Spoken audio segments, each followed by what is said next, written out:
Abbotswood here, a Biblical boy on the stump, seeking your help. Before I get very far into this, I encounter two major conceptual problems.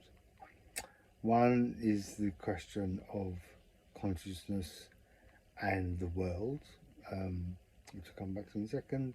It's kind of like saying, is consciousness necessary to understand the world?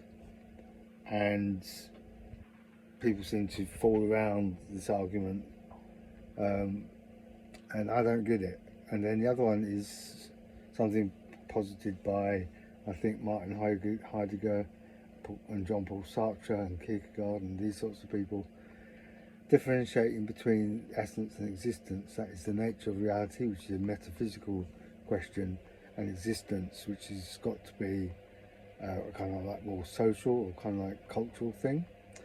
And it's posed the question of which comes first, or which is prior to, or which sets the scene for another.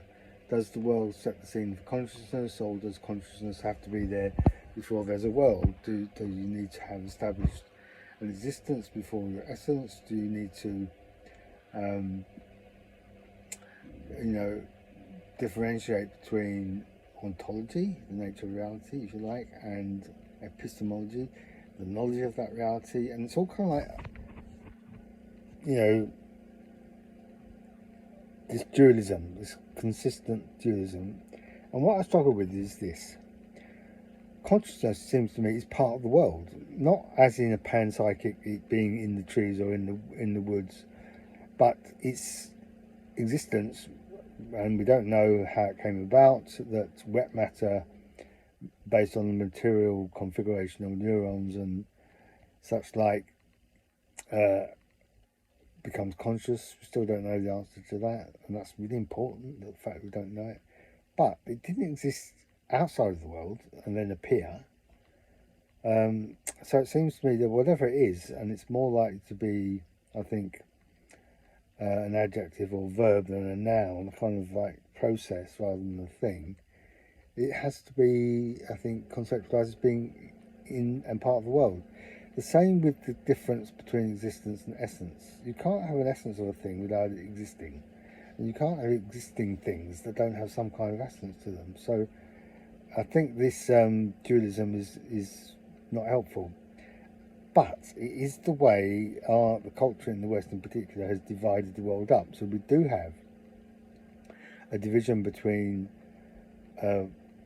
the sciences, the natural sciences, physics, maths, biology, chemistry, and the social sciences, psychology, sociology, English literature, English language, these sorts of things. It's as if one was certain because it's objective, and one was not objective, so therefore less certain. And in between the two, there's this overriding category of what is, if you like, an objective scientific claim, and what belongs to everything else outside of that, which is metaphysics, even though metaphysics contains necessarily a discussion about the nature of existence, and that in itself a prior question of how do we know what to even talk about if we don't have knowledge prior to our existence.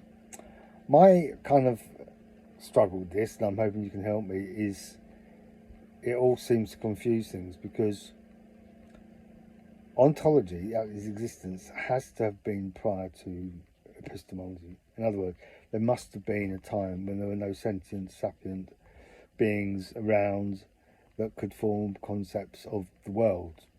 I'm just surmising that because we know the world is the universe is 13.5 billion years old, and the Earth is 4.5 billion years old, and we've been around, Homo sapiens at the most, I think, for about 200,000 years. Not even a fraction of that time.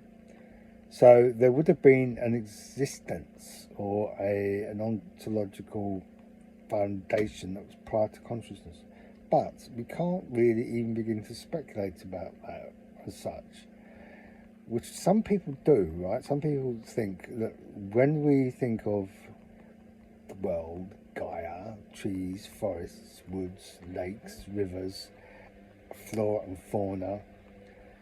It was all beautiful and hunky-dory before we came along, and we fucked it up, basically.